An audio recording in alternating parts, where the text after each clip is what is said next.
I'm going to tell you something, and I hope you don't tell anyone outside Merida, but I don't like to bake.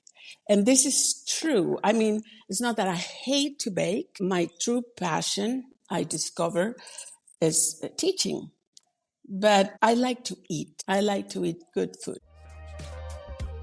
Sunset Boulevard was going to open on Broadway. This was 1989. And Sunset Boulevard, it is my favorite movie.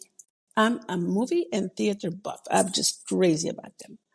And I said, what? They're going to combine the story and theater? I've never been to New York.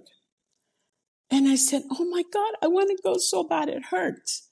But I was reading the paper, and then I look at my stomach because I was pregnant with Alex.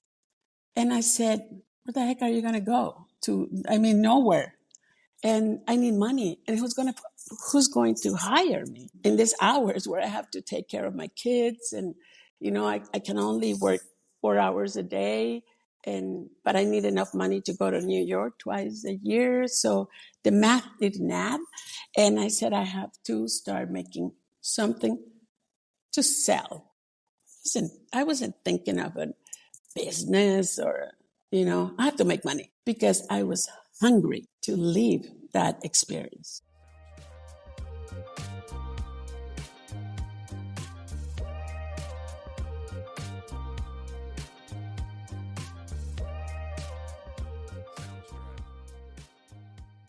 Hello, everyone. I'm Nat, and welcome back to the Gold Getter podcast, your go-to space for lifting each other up and empowering women from all walks of life. Here we just celebrate, we just love celebrating women chasing career dreams, breaking barriers, and embracing every success, big or small. Today, we are so excited because we're welcoming our next guest to the pod. Maru Medina is the founder and director of Cookies by Maru, the first gourmet cookie company in southeastern Mexico, delighting customers with delicious cookies and pastries since 1994. She's also the author of Depende de ti, which translates to It Depends on You or It's Up to You, a book designed to inspire others to build autonomous and profitable businesses. In addition, Maru is the founder and director of Initiators, a program and podcast that helps small business owners lead their companies to success, helping them rediscover the joy in their work. And Maru is also a very loving and proud mom of 2 incredible women. I almost lost my breath because you're such a powerhouse, Maru. Welcome. It's such a pleasure to have you here. Thank you for inviting me, Grace and Natalia. I was very surprised when I got the invitation. This is a podcast for women. I've never been invited to a podcast like yours. So I was very excited because I am a New York lover. So when I heard, that's your neighborhood, Grace, and you are from Merida, Natalia, and that you are so close to my dearest niece, I just found out because of my daughter told me. So it's very, very exciting to talk to you from here, from su casa, here in Merida, and y la casa de todos, and everybody's home. So let's start this conversation because I'm very, very excited. I was telling you, it doesn't stop surprising me that someone wants to hear what I want to say, or because I like to talk a lot. You will see. That's good. We like to talk as well. Hence why we started a podcast. We had to babble a bit over here. Good. So I'll kick it off with just like a fun question to kind of introduce you to the audience a little bit. So where did you grow up as a kid? Did you see yourself becoming a baker? Was that always your dream? Never. In my conferences, I always joke about, I'm going to tell you something, and I hope you don't tell anyone outside Merida, but I don't like to bake. And this is true. I mean, it's not that I hate to bake. My true passion, I discover, is teaching. But I like to eat. I like to eat good food. So no, I didn't grew up thinking I was going to be a baker. I'm the oldest of three siblings, two brothers younger than me. My parents got married very, very young. My mom was 17 when she had me. And I grew up in Merida in a family that wasn't very traditional. And I think that made a difference because my mom's dad was a certified atheist. And so my mom didn't grow up Catholic like everybody else's moms. And so now that I reflect on my life, I see that make a lot of difference because I don't believe in a whole bunch of things that most of my friends and the people that I know here in Merida believe. We had a modest life, but my father, who passed away 2 years ago, was very ambitious. He always liked a better life for him and for us. And it really inspired me, to feel able to construct and build the life that you want for yourself. If there's something I never heard at home, thankfully, was it's not fair. Why should we? My dad never came from work saying, I hate my job. This is terrible. Every time you ask him, how are you? He was like perfectly fine and handsome and well. Had a great sense of humor. My mom was much low key, but that also helped a little bit because I see my friends with mothers that are very strong and it doesn't, well, you know what I mean? It does not produce sometimes strong women. So my two brothers were and still are the favorites in a fashion that I cannot change really, and I cannot really, ¿cómo se dice culpar? I cannot blame. Thank you, Natalia. I cannot blame my mom and my dad. That's how they learn it. Had they known better, I'm sure they will act differently. But for them, it was the male that should be pushed, should be helped, should get the money, should get the resources, because the woman will eventually get married and somebody's going to take care of her. But it did the opposite to me. Because I was like that frog in that fable, I think it's Aesop, the author, that wanted to be bigger and bigger and bigger and bigger. So I tried to do different things, better things. Not at school, mind you. I was a terrible student, terrible. I give hope to my kids, telling them, the workers, that I flunked 11 times. Math in 11th grade, 11 times. So when I hear, this kid is not good at math, I said, yeah, but math is not everything. It is a lot. And now I'm good at math. But when I was young, I wasn't. And it made me feel a little bit but I was always blessed with this quality that make me think that I could do anything I wanted to do. So for some women living in a machista environment, and I think everybody in Mexico grew up in a machista environment, it just goes different ways. Thankfully, to me, it just went great. But I didn't go to university. I mean, I did. I went twice. I got bored. I didn't like it. So I just started working. I did start working at 16.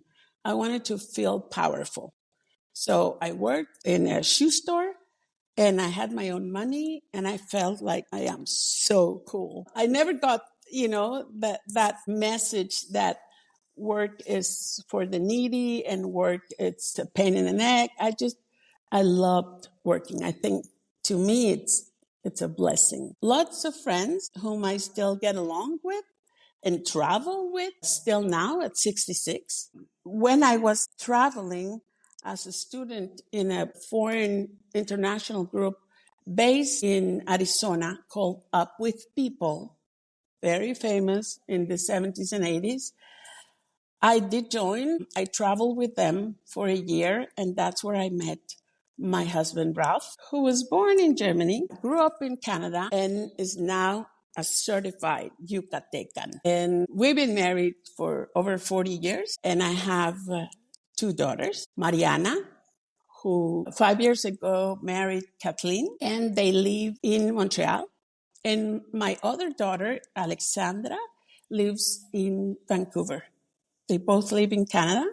I live in Merida, wishing I would live in Canada. But my husband loves it here. Well, moving and being an immigrant in other countries is not the easiest.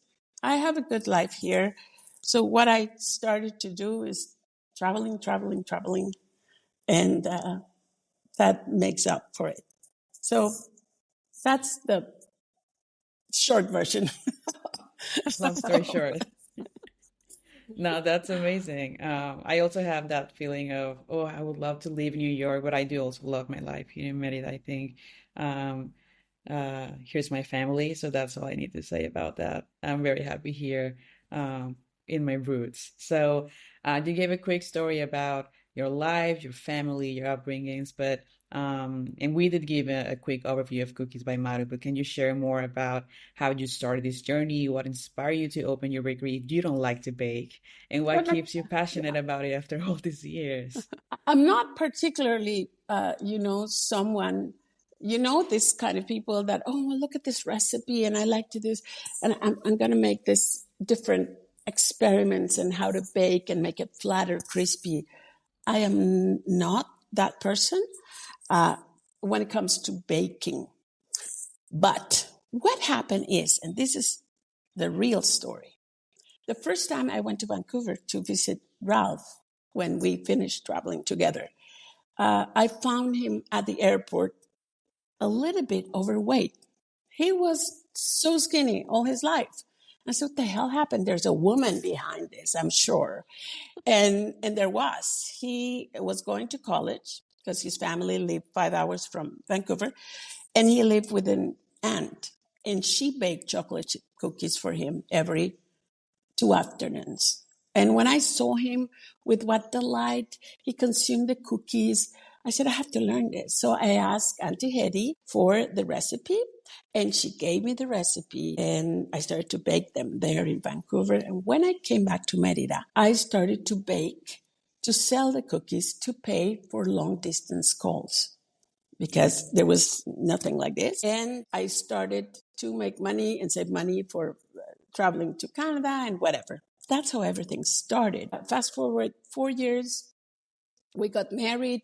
We live in Vancouver. And 3 years after, somebody offered us a job in Cancun. I said yes because I was pregnant and something happened to my hormones. I don't know. I would have never said yes living in Vancouver, but I did. And after 3 days, I was so sorry I said yes. But Ralph said, this is the place and I'm never leaving. So after 3 years, I said, okay, let's go to Merida because I can't stand Cancun. And I was just wondering what I was going to do with my life. Ralph is an extremely hardworking guy, great man. I got myself a great man, but lacks crazy ambition I have.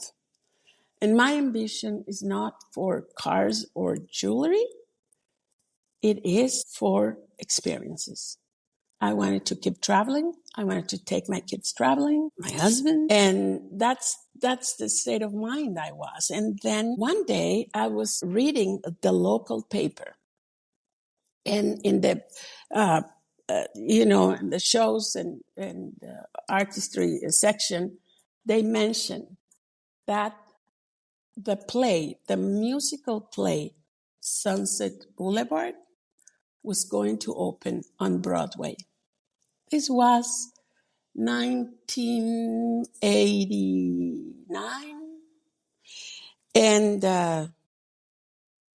Sunset Boulevard, it is my favorite movie. I'm a movie and theater buff. I'm just crazy about them. And I said, what? They're going to combine the story and theater. I've never been to New York. And I said, oh my God, I want to go so bad. It hurts. But I was reading the paper and then I was realizing there was Mariana, who was only like 2 or 3 playing on the floor. And then I look at my stomach because I was pregnant with Alex. And I said, where the heck are you going to go to? I mean, nowhere. And I need money. And who's going to hire me in these hours where I have to take care of my kids? And, I can only work 4 hours a day, but I need enough money to go to New York twice a year. So the math didn't add. And I said, I have to start making something to sell. Listen, I wasn't thinking of a business or, I have to make money because I was hungry to live that experience. It was Ralph's idea to start to bake cookies. Makes you wonder why, because every cookie that I didn't sell, he would eat. And that's how everything started. And I did. I started to bake cookies. I made a huge party in the morning, so you don't have to serve alcohol, just coffee, because I didn't have money. And I invited my friends, my neighbors, my cousins, the mothers of the kindergarten where Mariana went. And I baked cookies and I wrapped them in nice baskets. And I said to them, here, try the cookies that I learned how to make and Ralph loves. And I also prepare them for Christmas gifts if you want to order, because you always order cakes and breads and whatever, and I can make these cookies. And everybody ate. There were 60 women. Everybody ate all the cookies. They were super happy. And as they were leaving, because it was time to pick up the children at school, everybody said, I'll call you. I'm going to ask my husband. I'll call you. I'll write you. But only one person, when she was leaving, she asked me, could you make a basket of cookies for December 15? Because everybody thought I'd only made them for the 24th, or everybody wants them for the 24th of December. I said I can make them anytime. So she ordered one right there and then. December 14th came, I make the dough, I make the cookies. On the 15th, I wrapped them, everything. And as they were coming to pick them up, my husband said, don't you dare to let that basket of cookies go without your name and your telephone number, which to me was just like, huh? And I did. He printed this very nice thing. He had a printing office. And 3 hours later, somebody phoned and asked, are you the cookie lady? And I said, I think I am. And they ordered 2 baskets. And the rest is history. That's how it That's went. amazing. That's how it started. In my house, everybody likes the cookies. I love the cookies, especially if they're freshly baked. But I did not have a preparation for a baker. I had hunger.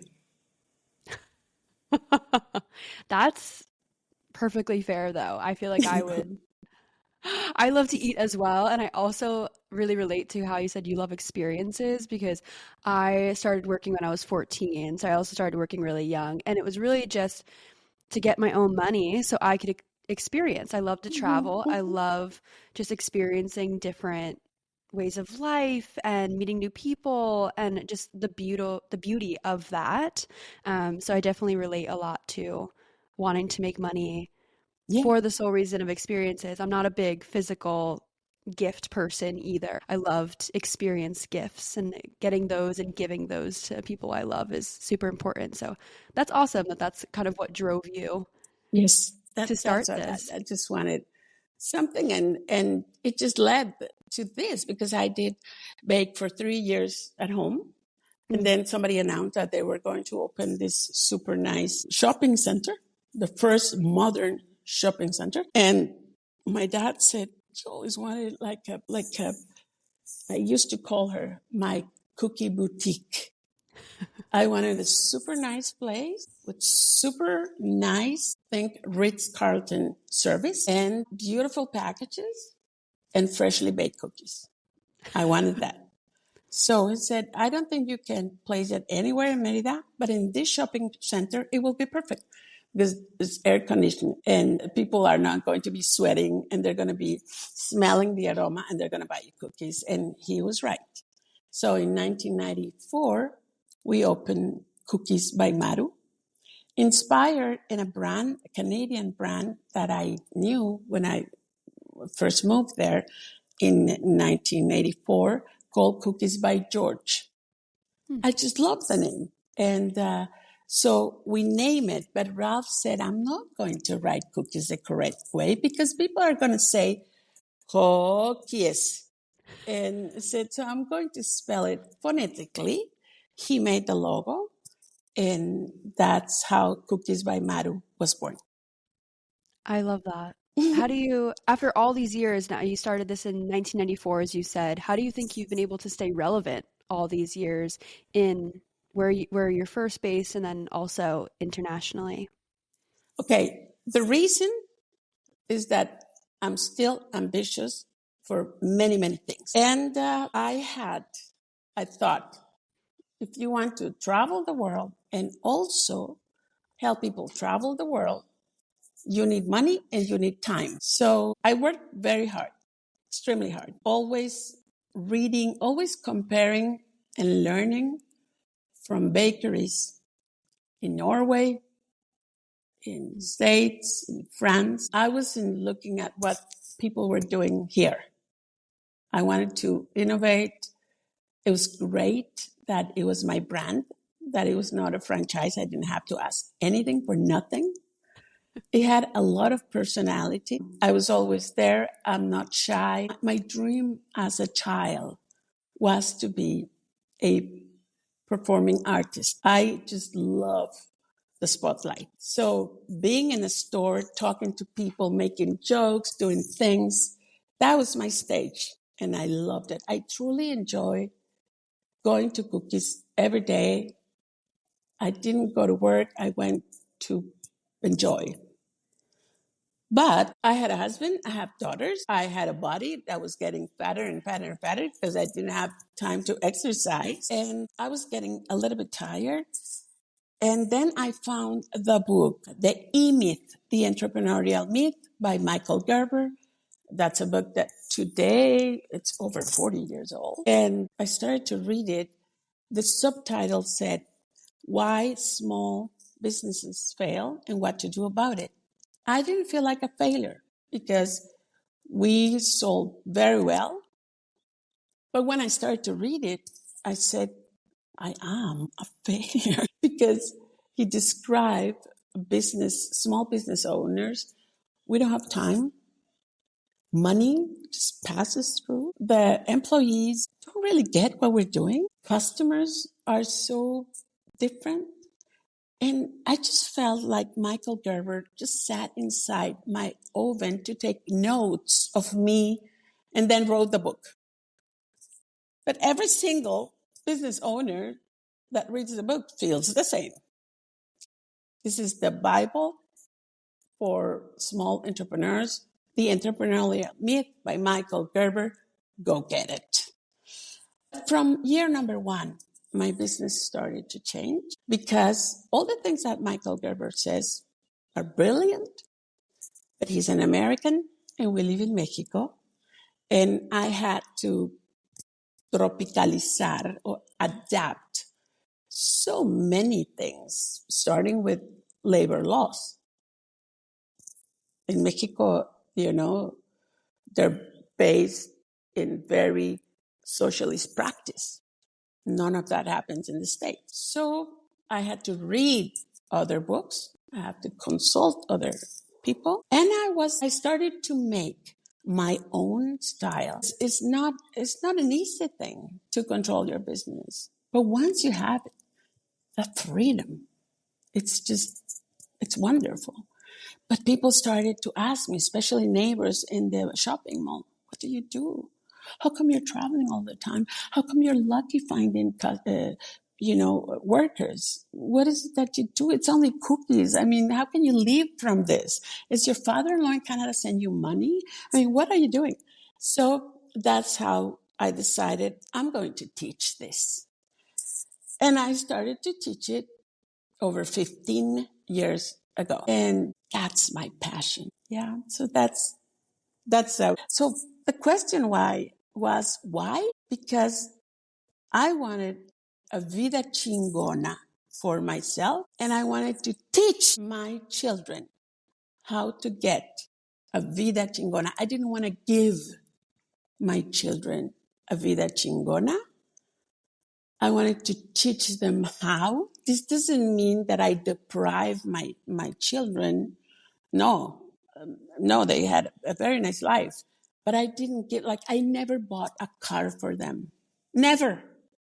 But I've helped buying cars for my employees. I gave education experiences to my kids so they will learn the way, so they wouldn't need me, because I believe that is a form of mistreatment to children, overprotection. It's lacking confidence that you are raising intelligent, brave, capable women or men. So I believe I did. They live on their own since they're 19. You know, a few months ago, one of them said, I do need a major work in my tooth and I need this amount and I don't have it. And I said, yes, yeah, you have it there. Yeah. But I'm not sending checks and helping them and paying for their rent or nothing like that. And that's what moved me. I wanted to be an example. If you're willing to pay the price, you can get whatever you want in life. That's beautiful. But thank you. But it wasn't making, the best cookie or anything. I mean, my cookies are extremely good, and I think, and very many people say they're the best. Yeah. But it was a tool. Yeah, that's interesting because I did grow up with a mom that gave me everything. I'm the complete opposite, but I think I'm the youngest kid, and my two siblings are way older. Like my sister is 15 years older than me, and my brother is 11 years older than me. So I'm the youngest, I'm the spoiled one. But my mom, I think she did notice that she was making a mistake, and she still does. But I think she continues to spoil the three of us because she sees that I think it was a mix of giving us everything, but empowering and giving us the example, because my mom is a very hardworking mom since 1994 too. She is a school owner. Yeah, so she teaches. It's called Centro Universitario Siglo XXI, Instituto Superior de Educación Normal, which your husband, Ralph, he made the logo of the Normal. Oh. Yeah, he was the one. My mom told me. Yeah, the world is not that big after all. Un pañuelo. Yeah, but yeah, she did. I think she did a great mix of, you know what, I don't want you to lack of anything, but at the end of the day, she always says, like, if I'm gone, I'm not gonna give you guys anything. Everything I'm giving you, everything I'm giving you, it's while I'm alive. We can go travel together. She likes traveling a lot. We do travel a lot. It's a privilege. But after that, she's like, you guys are on your own, and you're hardworking. We're very hard workers, the three of us. My siblings work with my mom. Good. Yeah, and I don't work with her. Good. But she's been supportive since day one. And I think my hunger was driven by something different. Like, I do love education, I think my siblings love it more, because I'm like you. I'm Broadway, films, music, theater, museums. I love it so much. So, one of these days we'll have to travel together. Yeah, absolutely. But no, it's great. It's great to hear your story. And I do feel like some resemblance with you and my mom, which is great. It feels like home. So can you share, you did share about how you created the program, Iniciadores. So can you share a little bit more about your book and your podcast? What inspired you to start this? If you've been doing baking, yeah, you're doing your teaching program. So now a book and a podcast. Why? Well, first I have to tell you, I was, along with Ricardo and Diego, friends of Mariana's, my oldest daughter. We were the first podcasters of the Southeast in Mexico, starting in 2014. They were crazy kids, very innovative and everything. Diego lives in Merida, but Ricardo's in Berlin now. And they said, we're starting the first podcast network and we want to talk about business. And Ricardo had taken my course because he had a business.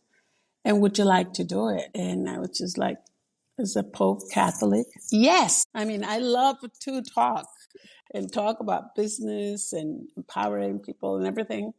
So we started, and I told them a story. A very good friend of mine, Hilda, she says this, people look at me like a padrecito, like a little priest, because everybody comes and tells me about their sins and their problems. So I answered then, well, everybody looks at me like an entrepreneurial little priest, como padrecito empresarial, because everybody comes and tells me their problems, their sins, and their challenges and businesses. And they love the story, and they named the podcast Padrecito Empresarial. And people didn't even know, what the hell is this little priest entrepreneur? What is this? But I had to tell the story very, very many times. And the format, it was great because we just chose a subject and talk about it. Employees, learning, customers, money, time. And I'm going to end this podcast that transformed into Iniciadores 3 years ago, next week. I'm going to have the last chapter with Ricardo that came from Berlin last December. We taped the last one. And we have interviews. We interview people that were starting businesses and now are very established in Merida. And we didn't have to compete with anybody. What I had to do is explain to everybody what a podcast was, because nobody had a clue. And that's how that's how everything started. I already was teaching iniciadores. So I had lots of cases and stories. But I am the lazy entrepreneur. I don't want to, I'm the lazy motivational speaker. I don't like to do this. So I said, I'm going to write a book about the lessons that I teach. And from there, we're going to see what happens. So I wrote this book and I only sell it in my stores. I am the lazy entrepreneur. It's not in Amazon. It's not in a platform. It's terrible. I should do something about it. I've been saying this since 2017 and I don't do anything about it. I have sold over 3,000 copies. And I made a book for Mexicans. We don't like to read because nobody teaches us to love reading. But I do love reading since I was a kid. And I was very inspired all my life from books from the States because they were very eloquent and colloquial and easy to read with big ideas. Not in every page, but in the pages. So I said, okay, I'm going to make this book and I'm going to have it in 3 parts that are divided in colors. And the first part is the lessons I learned when I didn't even know I was going to be a businesswoman. And then the lessons of iniciadores. And then the lessons I learned being a businesswoman. And I call that with my apron on, the things I learned, being behind the counter and helping customers, but also directing employees and everything. It has short stories, short ideas. You can open it anywhere and get an idea. And I am writing for the longest time. I've been writing my second book, and I have promised myself that I will finish it this year or else. So that's depende de ti. And the idea of depende de ti and the corso is to recuperate the enthusiasm. When you thought about your business, you said, oh, yes, I'm going to be my own boss and I'm going to sell this and I'm going to be in magazine covers and I'm going to do this. But it gets so hard that so many people throw away the towel, just give up. And that's why the statistics say that 95% of the small businesses close the first 5 years. And it's because we ignore so many facts. First, we have to place the business to add life to our life. Most business owners are having their life taken away by their business. So what I teach helps you to get excited about your business again. That's what I do. Yeah, I love that. My dad is a business owner as well, and I grew up kind of watching him. He started his company in our basement Wow. back in Wow. 2005, maybe. I think I was at Wow. 6 or 7 years old, and he grew the business and he sold it off about maybe 5 years ago. But that 20-year A stretch dream. there, he was, yeah, that 20-year stretch there, he owned his own lighting design firm and he was very proud of it. And I saw him really start that from scratch and get his Wonderful. first office and move up. And yeah, so it's super, I love what you're saying. And I think really restoring that enthusiasm for entrepreneurs is super important because I know obviously it ebbs and flows and you go into it thinking, this is amazing. I want to be my own boss. And I can definitely do all this. And there's moments where it might hit you. Like he Yes. probably thought, Oh, "Hey, yes. I'm in my basement 5 years in. Like, where am I going with this?" But he saw you have to see the bigger picture Oh, and hooray for continue. him. So, yeah. So we hopefully have some other entrepreneurs listening to this podcast today. So, what are some common challenges? Yeah, fingers crossed. What are some common challenges that you see small business owners face with the people that you work with? And then how do you think our audience can maybe overcome those hurdles themselves? Well, I think business start most of the time because you want a mean of living. You want money and resources to pay for your life. But we miss a very important step. We have to first sit down and realize, investigate, find out what is the life that we want. Very simple. I wish I could take credit for this. No, lots of philosophers and thinkers have said this. And the last time I've heard it very beautifully explained, I said it in an interview to Trevor Noah. People don't get where they want to be because they don't write the address of this is my success. So they're just, going in circles. So that's what happened with the business owners as well. But it happens to everybody. You start working and you start believing I have to do this because of the product, because of the package, because of the customer. But when you put everything in perspective and you say, I am doing this because this is what gives me the life I want or makes me closer to the purpose I want in my life or the meaning I want in my life. When you do that little but very important step, everything changes. You have to question, why am I doing what I'm doing? So many students, when they start, I just started a course 3 weeks ago. And I asked them, what do you want?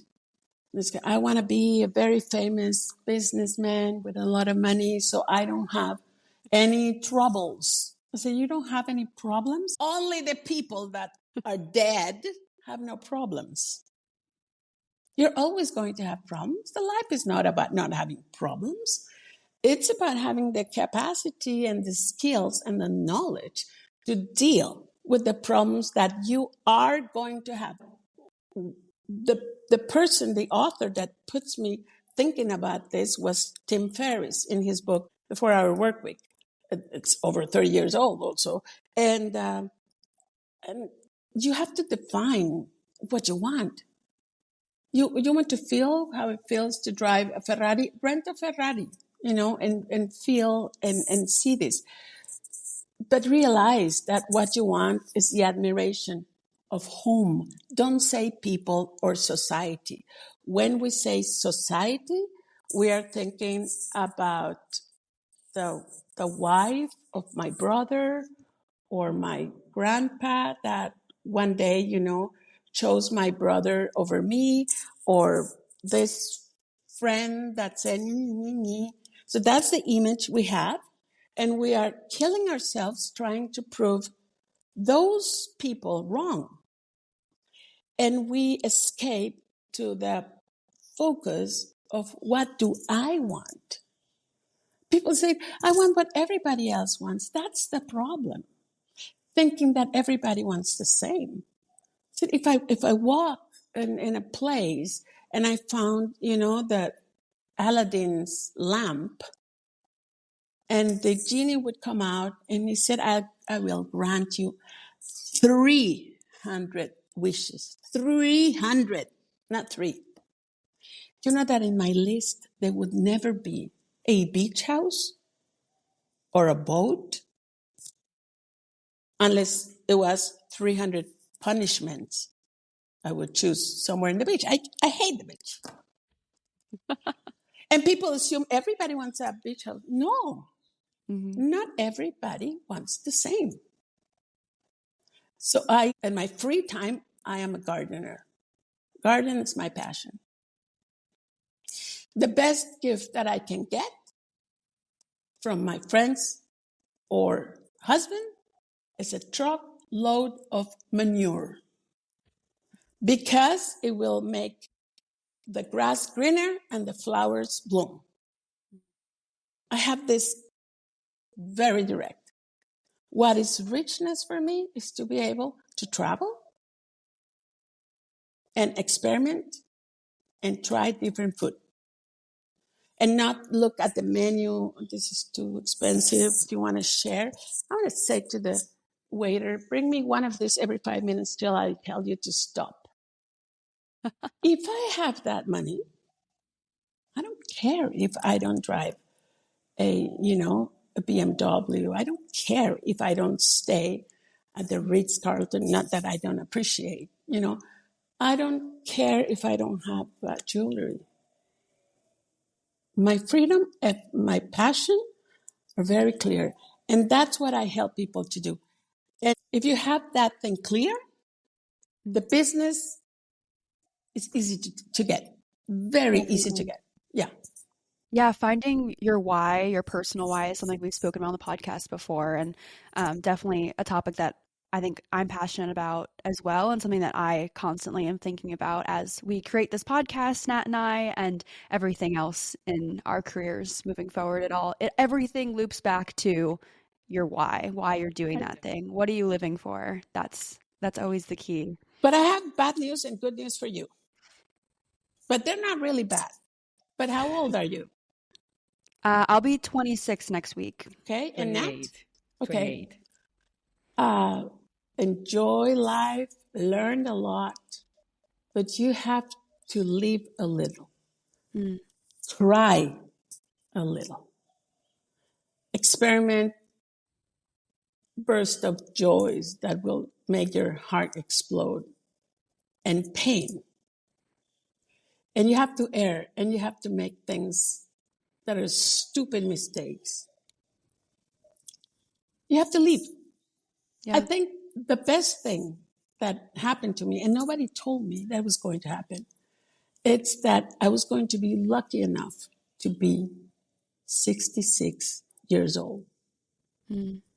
I wouldn't trade my age for nothing.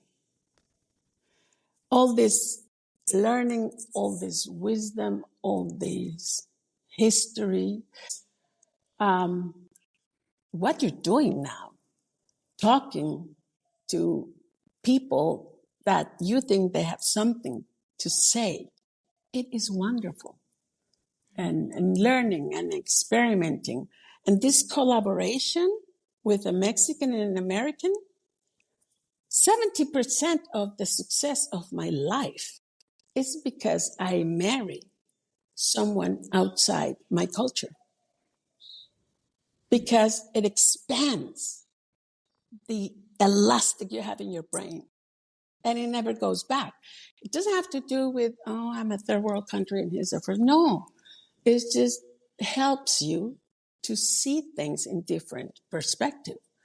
So there's some people just has this view, you have this view, and that's amazing. So that's it. I told you I talk too much. Oh, good. No, we love your answers, and we love learning from you and getting to know you, and most importantly, our audience, they get to know you. And like you Thank you. mentioned, Grace is from New York, so we have a full audience based in the U.S. getting to know Maru I from could Merida. cry of happiness knowing this. So no, it's going to Thank be you. amazing. Yeah. Thank you. Thank you. What would you say it's one of your proudest moments as both a baker and mentor, and even a mom? As a mom, 2 weeks ago, I was in Montreal. I have this business, but my daughter Mariana chose to work as a head production person in a very famous Mexican bakery with a very talented Mexican baker your age. And she's nationwide famous. And she brought Mexican bread, conchas, teleras, and stuff, and she's making a killing. And Mariana is her production manager. Her boss, the owner, told me she's never met, I will cry if I say it, but she's never met anybody as brilliant, smart, hardworking, down to earth, great sense of humor. And it's the same with my daughter in Vancouver. She's in a field where there's not a lot of work now. She works in a production center, production company that makes cartoons for Netflix. She's a producer. If they overheard in a conversation that maybe it's time to go back, to Mexico, just go, well, races don't go together. They love them. Their bosses love them. That makes me proud, very proud. As a business owner, I have workers, many, that still work for me and say, had I not worked in this company, my life wouldn't be what it is now. I have former workers that say, all the things that I learned being cookie kid, which is the student that works 20 hours a week, we have tons of those, and we teach them in classes every 2 weeks, life skills. Everything I learned, I took with me, and I leave that in my own company now, and thank you. People telling me, your carrot cake is the best. It's nice, because it is the best. Just kidding. No, I mean, that's what people think, because it was the first one. Cookies by Maru introduced carrot cake in Merida over 30 years ago. So they love it. It's nice, but it doesn't make my pecho, expand like, oh my God, as those testimonials from my workers and from my students. It is the same. You taught me how to lead my company, how to make money, really. And for the first time, somebody told me, I did something that I thought I could never do, which is rent a very nice house 2 months in the summer at the beach. She likes that. And like that story, I do have lots of testimonials. I feel proud about that. I feel proud about living my purpose in life, which is the way I wrote it when the image made me do it, was I want to be the person that helps you open your eyes to the power that you already have inside. Mm. For sure, people say to empower people, but no, I want to make clear. I absolutely positive and certain that you are powerful. You just haven't seen it. I want to go, look, that's what I want to do. I love that. Diving a little bit into more of the empowerment side of this interview, in your experience, how have you seen the role of women in entrepreneurship kind of evolve in Mexico, Latin America, maybe even Canada? And what barriers do you think still exist today? And how could we collectively work to break those down? I think the barriers that have existed from the beginning of time still exist now. The barriers are in your head. If you're determined to succeed, you will. Define what success is for you. Define that first. Otherwise, you're going to be running like crazy. And when you're 70, you're going to say, oh, I'm here, but I didn't want to come here. And this is true for women and men. I am a feminist like you wouldn't believe. But I do not accept the argument of I don't succeed because I'm a woman and they don't let me in this. You and only you determine what you're going to do in your life. There are prices to pay. Well, you Americans say it all the time. There's no free lunch. Nobody's going to give you anything. You have to pay for it. And sometimes the payment is money, and sometimes it's sleep, and sometimes it's reputation, and sometimes it's different things. But the barriers are people that still give power to styles or beliefs that say that women cannot. That is the problem. Do not listen to anybody else. Do not give them the power. I decide who I am and what I want to be. Nobody else. I may not decide it at 17 or even at 26, but if you start thinking about it, you will. And yes, you're going to evolve and you're going to change and your tastes are going to change, but the core of the things you value are going to stay the same. If I sit down and wait for people to give me or change attitudes or make room, what control I have over those people? I have to keep going. Yeah. You know, I could have sat down and cried, oh, my parents gave all the money to my brothers and they helped me because they did not help me financially like they helped my brothers. And my friends said, but it's not fair. You're the daughter too. I cannot control how they think, and I cannot waste nothing of this precious life crying over it. I have two hands, two eyes. I can do things. And I wish more women and men would think like that. It's a waste of life. You go get your life that you want. I believe in that.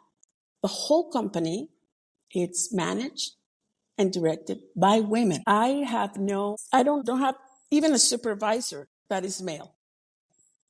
The main directors and managers are all women. And I love because people say, where did you find Carla? Where did you find Alejandra? I didn't find them. I made them. People are free to choose where they stay and where they work. They chose our company. And I said, I want to travel. Let's make money, but give me my free time because I've worked for 50 years. But this is what I think, and this is what I want. And they complied. They said, okay. They're happy. And so are the other managers. I do have guys working in the company, but the majority are women. And I understand what a woman is, and that is a mother and is a wife and is this and that. And that's my part, putting women in positions of power. But everybody has to fight their own fight where they are. So that's what I'm doing. Yeah, absolutely. Well, thank you for opening the door for amazing and wonderful women and for making them and preparing them. So you talked about the free time and doing what you love, especially if you've been working for decades now. So when you're not baking, we know you love gardening and stuff, but when you're not baking, you're not mentoring or writing, what's your favorite way to recharge? What do you think? Self-care is so important, just as important as working, for women who are balancing careers and, personal lives. Traveling. And sometimes my life is not balanced. Sometimes I have to work my ass off and not rest. But there's always an end or a purpose. Personally, I believe that we should stop looking for balance. It's extremely hard to get. I would like to think in life of periods. Now I have to be here and I have to take care of this baby that wakes up at 1 a.m, at 3 a.m, and that's what I have to do. And it is the same with small business. They're babies. You're not going to leave them, because you're tired if you want them to get healthy and grow up. So I'm going to do that. And then I'm going to have this little time for me and for my family. Or maybe I don't have time for me and for my family because I have kids and I have to wait till they are teenagers. And then we can do different things. And then when they are teenagers, it's a pain in the neck. And I know for a fact, this too shall pass. Learn, leave, try your best. But it's a period of life. To me, the balance is keep working, enjoying, making mistakes, learning. And if you're lucky, in a way that Lady Di wasn't lucky, you're going to be 50. And you're not going to be breastfeeding anybody or making any husband happy or nothing. And you are going to be able to put the spotlight on you and live your life's purpose. That shouldn't be taking care of grandchildren or giving money to your kids or solving problems for others. The best gift that you can give to the world is to be complete. It's to be happy so you can fill your cup and then give others something nurturing to drink. Yeah. If you're empty, if you're tired, if you're exhausted, how the heck are you going to help or add or give? So it's not more about balance, but about remember, it's a journey.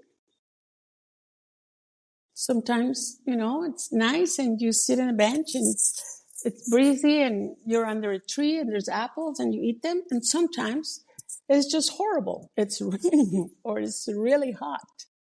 But nothing stays the same. And especially from the hardest times, you learn. And then you apply that wisdom to your life. Yeah. This has been an amazing conversation. Thank you so Thank you. much. We have one final question for you, which we ask Yes. all our guests, and this one's kind of fun. Most Okay. important question, but super fun. If your life had a theme song, what would it be? My theme song? Mm. I can't get it off my head when I read the question. I changed it a little bit. That's okay. It can come with the period of life you're in. It doesn't have to. Oh, This is how I do it. Because it represents this. Mm. But how can you do this? Just like this. This is what I do. This is what I said. This is who I am. This is what I believe. This is it. No apologies. Yeah. I make sure, am I hurting someone? Am I, doing something bad for others? No. This is me, and this is how I do it. That's beautiful. Thank you. Yeah. Well, thank you so much. This has Thank been, you. again, an amazing conversation. So inspiring. Your passion for baking and mentoring and empowering others, and the list goes on and on and on, is contagious. Is there anything else you want to share while we wrap up this episode? Yes, I want to thank you both. Pero muchísimo. Muchísimas gracias. Muchísimas gracias. You are giving me a path to other audiences. This is the first time I have an interview in English. This is the first for me. And I was a little bit worried. Did amazing. But I think 90% of the things I said were understood. So I am very grateful, extremely grateful. I wish you the best of success, and not because I wish it for you, but because you will have it. Whoever does a project with the love, the hope, and the enthusiasm that you have has no other way but succeed. I mean, that's what's going to happen. You're going to learn so much, and I'm telling you, as a podcaster, you're going to learn so much. You're going to meet wonderful people. I think your project is amazing, and I am honored to be part of this at the very beginning. I hope we'll meet again when you are in the list of the 5 favorite podcasts of women in the Apple list. That will be great. So that sounds good. much success, kids. Thank you, thank you, thank you. Thank you. Thank you so much. And yes, we'll keep in touch for sure. And if you're ever in New York, both of you, of course, we will definitely grab a coffee. We will. And eat some cookies. And eat some cookies. Yes, please bring some snacks to New York.